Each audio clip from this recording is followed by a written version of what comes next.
No Other Life presents Upstaged.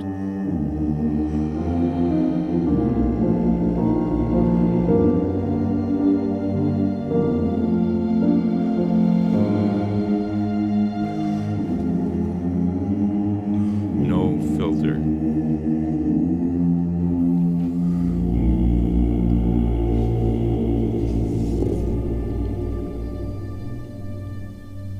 There's an ongoing trend in social media to post a picture and the hashtag no filter.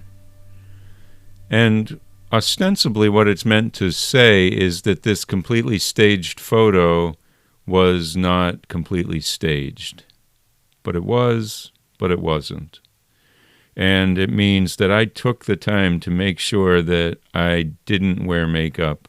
And I made sure to check that one pant leg was rolled up a little higher than the other, and my shoe was untied, and my hair was a mess, and I don't usually wear glasses, but I did today. And that's just me. That's my no filter. And in that same regard, kind of sonically speaking, this particular track was meant to be my no filter. And at this point when I wrote it, which I believe was the summer of 2022, I was having a lot of trouble with the facility of my hands for playing the piano. And I had had this Parkinson's diagnosis for, I guess, 2 or 3 years at that point, and certainly it had symptoms for upwards of 8 or 10 years at that point in time. And I was inclined to think from time to time, oh, well, all of these things that are coming up now, each time one of them affects me, that's the best that you're ever going to see me. And I would actually say this to people from time to time. I would comment someone who I don't see regularly and say, oh, yeah, I've got Parkinson's. This is the best you're ever going to see me. And next time I'm going to be a lot worse. And it was a good way to break the ice, I thought. But it was also at this point in time that many of the people who walked away from me were crying. And I couldn't live like that anymore.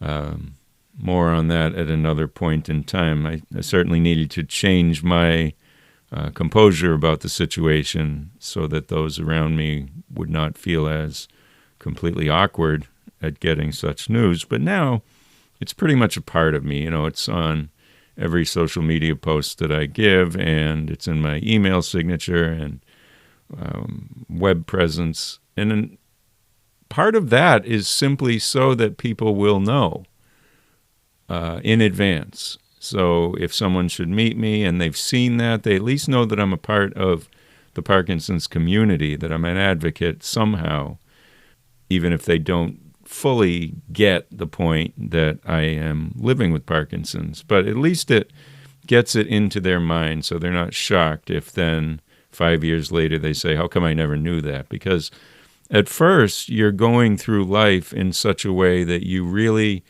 do need to make a lot of announcements. And boy, were those brutal because, like I said, people would just be dumbfounded. And I remember one particular person whom I hold dear. I told her and said, well, we're just trying to make lighthearted of it and, you know, get over it and trying to see it as funny if we can. And she just looked us in the eye, my wife and I, and she said, well, I'm not there yet. I don't think it's funny. And again, this was a few days after my diagnosis. I had no idea what to say, how to say it.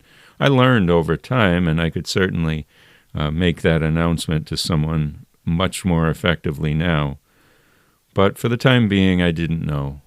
And back to my point about this no filter, at the point here a few summers ago, I was playing the piano, you know, and it was bad. I was not doing well with it, and it hurt my arm constantly every time I played, and I thought, well, I'll just give up. And it wasn't fun anymore, so I didn't play much. And eventually I got into composing. And I said, in order to compose, this is actually pretty good. I know that I can't perform anymore, and that's fine. But there are some days where I can knock out a few notes, to be honest. And many days when my ears are working great and I'm able to do some work with a trackpad. So if I begin composing, then I can get some ideas out on the page, so to speak, one day when it's a possibility for me. And then the other days I can work with these themes and do things that are a little less active. But the craziest thing happened as I was going through that exercise over a period of months. It was because it was so much fun and so new to me to be doing this composing and arranging and production in general, that I kind of got over the hurdle of, this hurts. Because I was doing something that to me mechanically was different than what I had done, what I was more familiar with. And as someone who plays the piano for the past 40 years, I know what it's supposed to feel like. And I never was very good at it. I never took formal lessons on keyboard or anything like that. It was just a part of me, and it was part of my music education. I certainly knew how to play the instrument. But the thing was, I know how it's supposed to feel, and it didn't feel right. But when I was playing as a way of composing, as a way of kind of improvising a line out, for some reason my brain just said, this is a different activity. It's one that I don't need to worry as much about. I don't need to feel anxious because I'm doing something new. But of course, at the same time, those same muscles were getting better. And the funniest thing, it's totally obvious, but I hadn't been practicing. So the fact that I hadn't been practicing made me uncomfortable playing. It would have made anyone poorer than they had been at playing. And because of my condition, it ended up hurting. But over time, I got better and better and better. So for the third time, back to this no filter thing. There was this one day where I was just playing at my piano, and I just started recording, as I do every time I sit down. I just see what's in my mind. And it just was working. It was going well. Harmonically, I was figuring out what it was I wanted to do with the theme. And I even got some facility in my fingers at the end of what became this track.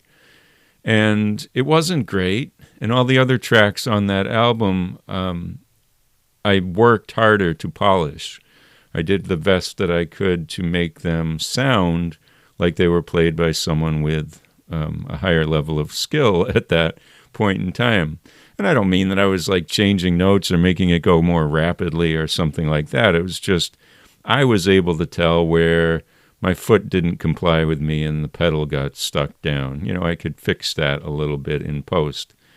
But in this particular case, I said, wow, this was an improv of several minutes, and I'm going to stick with it. And so, as I said, it was kind of a sonic no filter situation where this became called Self-Portred. And as a bit of deference to my niece, who once used the term Self-Portred because she couldn't spell, I figured I would spell it that way for fun, but it means self-portrait. And this is an example of who I was, how real I was with myself, with my condition, at that point in time a few summers ago.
If you like this piece more than anything you've ever heard before, you should wait an eternity until this is played on the radio, at which point you can get out your Walkman and tape it.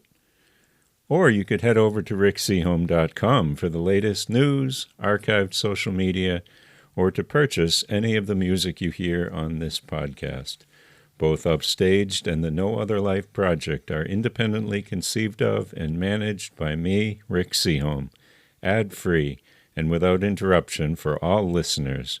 I appreciate all your support. Please subscribe, leave a review, and spread the word. It's the number one way to keep it going.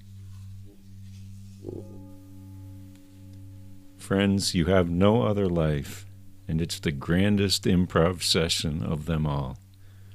Own what you bring to the scene and share it with all.